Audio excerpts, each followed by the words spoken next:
Assalamualaikum warahmatullahi wabarakatuh. Salam sejahtera bagi kita semua. Salam, Om Swastiastu, Namo Buddhaya, salam kebajikan. Perkenalkan, nama saya Nanga, saya dari jurusan Manajemen Sumber Daya Manusia. Pada kesempatan kali ini saya akan membahas materi tentang pemberhentian atau pemutusan hubungan kerja. Pemutusan hubungan kerja atau PHK adalah hal yang paling ditakuti oleh pekerja, akan tetapi sangat lazim dan sering ditemui di Indonesia. Apapun penyebab berakhirnya hubungan kerja antara perusahaan dan pekerjanya disebut dengan PHK. Dalam dunia kerja, kita lazim mendengar istilah pemutusan hubungan kerja atau sering disingkat dengan kata PHK. PHK sering kali menimbulkan keresahan khususnya bagi para pekerja.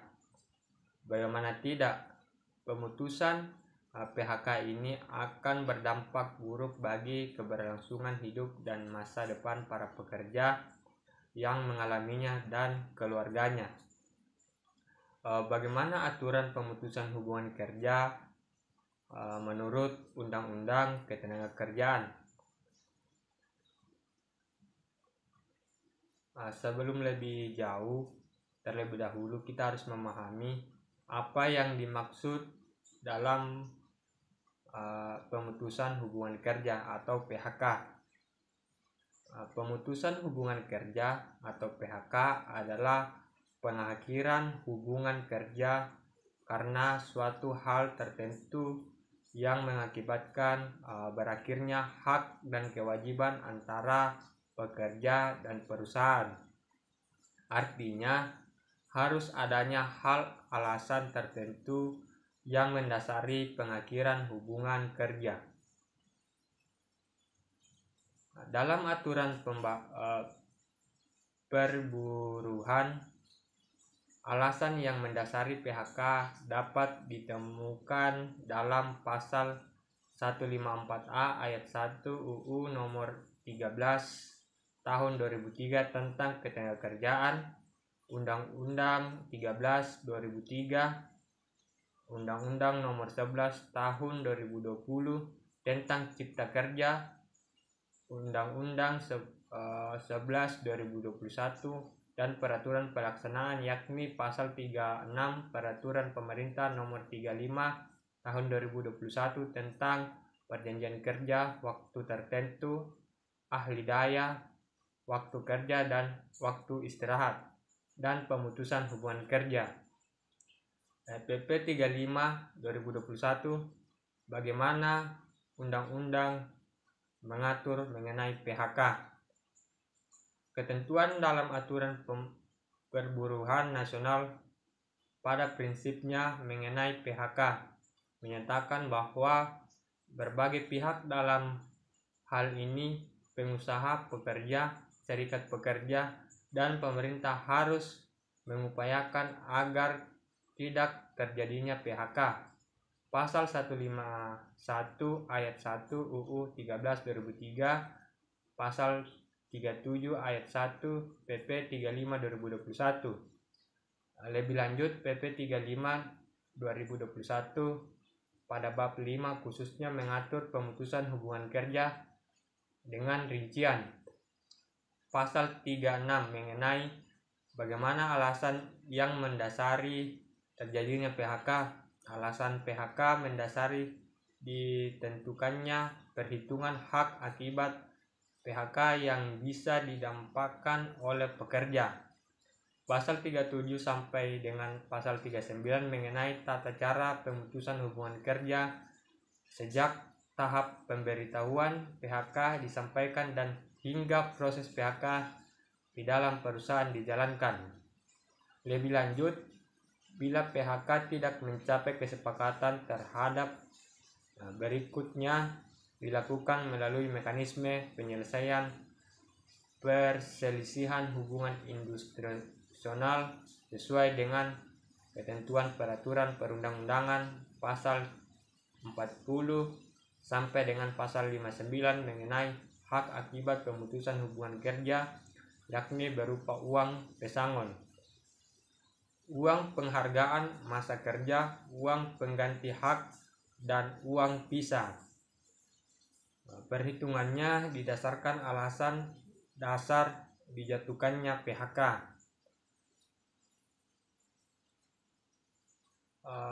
Nah, bagaimana standar perburuhan internasional mengatur mengenai PHK? Instrumen hukum perburuhan internasional juga mengakui perlindungan dari PHK yang sewenang-wenang. Kontroversi ILO nomor 158 tahun 1982 tentang pemutusan hubungan kerja menyangkutkan hal-hal yang harus diperhatikan pada tindak PHK, yakni pada dasarnya mengenai PHK harus dilakukan sehati-hati mungkin karena pemutusan PHK terhadap pekerja berpengaruh pada anggota keluarga yang menjadi tanggungan pekerja. Oleh karena itu, efek sosialisasi PHK berdampak sangat luas bagi kehidupan pekerja dan keluarganya. Maka diperlukan prinsip kehati-hatian. Seorang pekerja tidak dapat diputus hubungan kerjanya kecuali ada alasan sah untuk pemutusan tersebut dan diatur dalam perundang-undangan masing-masing negara. Selain itu, masing-masing negara harus mengukur pula aturan PHK yang mencakup prosedur dalam melakukan PHK, alasan PHK, dan kompensasi yang berhak diterima pekerja menurut jenis alasan PHK yang dijatuhkan. Nah, apa yang menyebabkan hubungan kerja dapat berakhir? Menurut pasal 61 UU 13 2003 Jo UU 11 2021, perjanjian kerja dapat berakhir atau artinya hubungan kerja berakhir apabila pekerja meninggal dunia, jangka waktu kontrak kerja telah berakhir selesai sesuai pekerjaan tertentu, adanya putusan pengadilan atau penempatan lembaga penyelesaian perselisihan hubungan industri yang telah mempunyai ketentuan hukum tetap, adanya keadaan atau kejadian tertentu yang dicantumkan dalam perjanjian kerja, peraturan perusahaan, atau perjanjian kerja bersama yang dapat menyebabkan berakhirnya hubungan kerja. Lebih lanjut, pasal 154A ayat 1 UU 13 2003 Jo UU 11 2021 dan pasal 36 PP 35 2021 juga mengatur berbagai alasan PHK dapat dilakukan, diperbolehkan. Nah, bagaimana jika PHK tidak dapat dihindari oleh pengusaha? Dalam hal PHK tidak dapat dihindari, berdasarkan pasal 37 PP 35 2021, pengusaha diwajibkan untuk memberitahukan maksud dan alasan PHK kepada pekerja, buruh, atau serikat pekerja, serikat buruh di dalam perusahaan apabila pekerja buruh yang bersangkutan merupakan anggota dari serikat pekerja, serikat buruh.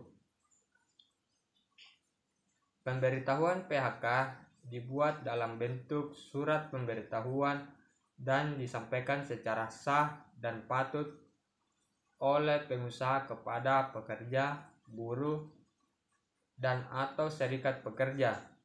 Serikat buruh paling lama 14 hari kerja sebelum PHK.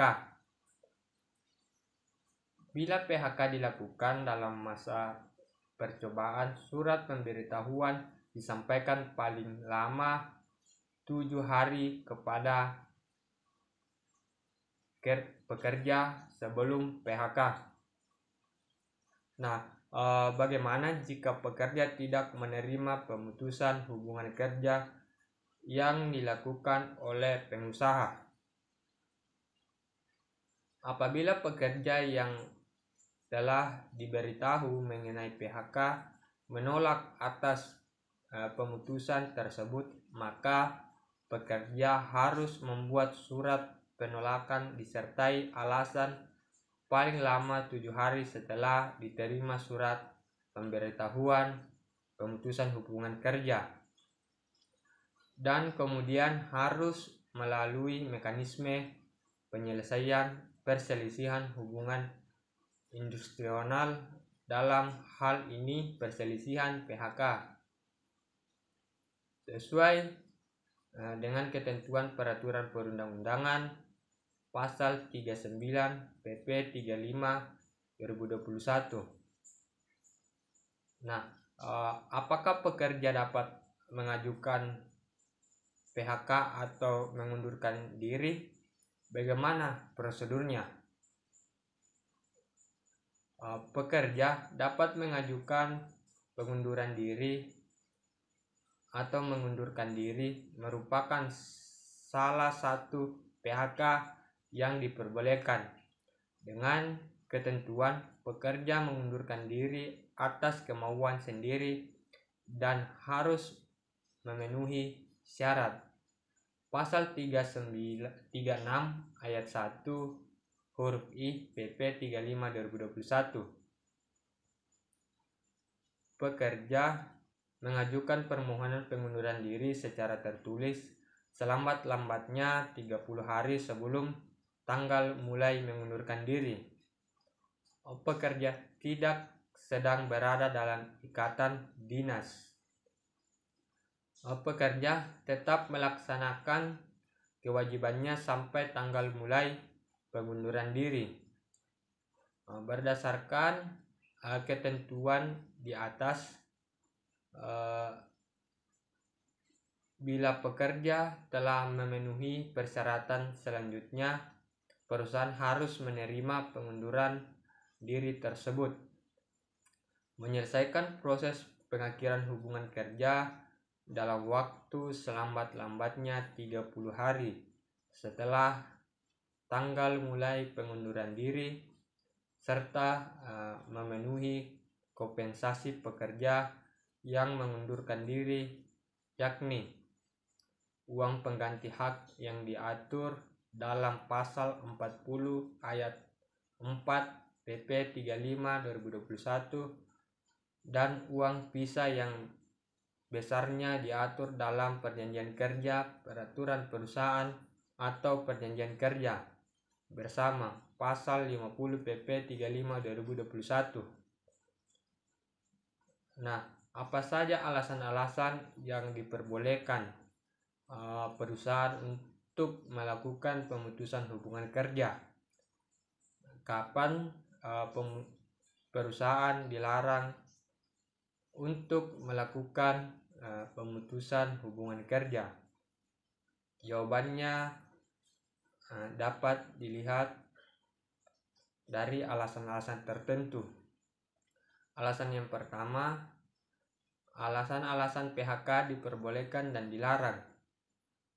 Apa saja kompensasi yang berhak diterima oleh para pekerja apabila perusahaan melakukan PHK, dan apabila terjadi PHK, pengusaha wajib membayar kompensasi yang besarnya sesuai dengan alasan PHK yang dijatuhkan. Adapun kompensasi tersebut berupa uang pesangon, uang penghargaan, masa kerja, uang pengganti hak, dan uang pisah dengan ketentuan sebagai berikut. Uang pesangon diberikan dengan ketentuan masa kerja kurang dari 1 tahun 1 bulan, upah masa kerja 1 tahun atau lebih tetapi kurang dari 2 tahun 2 bulan, upah masa kerja 2 tahun akan lebih tetapi kurang dari 3 tahun 3 bulan, upah masa kerja 3 tahun akan lebih tetapi kurang dari 4 tahun 4 bulan, upah masa kerja 4 tahun akan lebih tetapi kurang dari 5 tahun 5 bulan, upah masa kerja 5 tahun atau lebih tetapi kurang dari 6 tahun 6 bulan, masa kerja 6 tahun akan lebih tetapi kurang dari 7 tahun 7 tahun lebih tetapi kurang dari 8 tahun dan 8 bulan, upah masa kerja 8 tahun atau lebih dari 9 bulan, upah uang penghargaan masa kerja diberikan dengan ketentuan masa kerja 3 tahun atau lebih tetapi kurang dari 6 tahun dan 12 tahun 4 bulan, upah masa kerja 12 tahun atau lebih tetapi kurang dari 15 tahun 5 bulan, upah masa kerja 15 tahun atau lebih tetapi kurang dari 18 tahun 6 bulan, upah masa kerja 18 tahun atau lebih tetapi kurang dari 21 tahun 7 bulan, upah masa kerja 21 tahun atau lebih tetapi kurang dari 24 tahun 8 bulan, upah masa kerja 24 tahun atau lebih 10 bulan, upah uang pengganti hak berupa cuti tahunan yang belum diambil dan belum gugur, biaya atau ongkos pulang untuk pekerja dan keluarganya ke tempat pekerja diterima bekerja, hal-hal lain yang ditetapkan dalam perjanjian kerja, peraturan perusahaan atau perjanjian kerja sama, uang pisah yang besarnya diatur dalam perjanjian kerja, peraturan perusahaan atau perjanjian kerja bersama.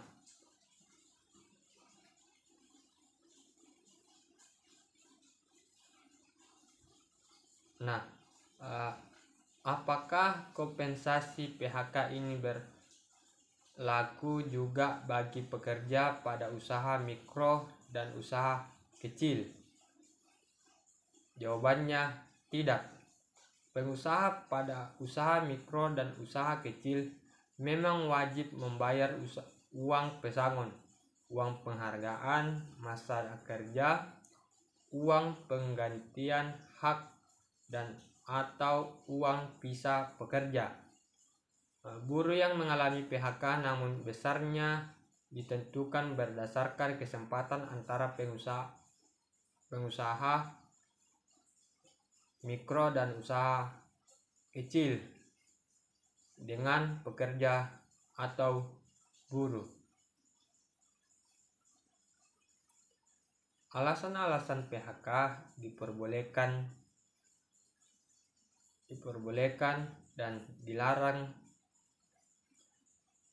PHK dan THR, ketentuan seputar perjanjian kerja waktu tertentu, perjanjian kerja waktu tidak tertentu, perhitungan uang pesangon pekerja atau ahli daya Indonesia telah mengatur dalam pasal Undang-Undang Nomor 13 Tahun 2003 tentang ketenagakerjaan di Indonesia.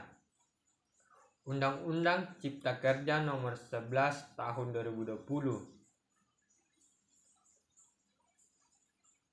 Peraturan Pemerintah Nomor 35 Tahun 2021 tentang Perjanjian Kerja, Waktu Tertentu, Ahli Daya, Waktu Kerja dan Waktu Istirahat, dan Pemutusan Hubungan Kerja.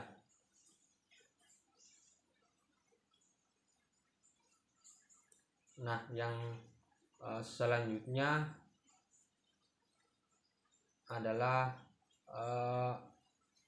sebelum melakukan PHK, terlebih dahulu perusahaan harus memperhatikan alasan dan tujuan mengapa karyawan harus di PHK. Nah, itulah materi yang telah saya paparkan tadi mengenai peraturan-peraturan dalam pemberhentian hubungan kerja dalam sebuah perusahaan. Semoga bisa bermanfaat bagi para pekerja dan harus memahami apa alasan mereka untuk di PHK. Sekian materi kali ini, kurang lebihnya mohon dimaafkan. Akhir kata, wassalamualaikum warahmatullahi wabarakatuh. Shalom dan terima kasih.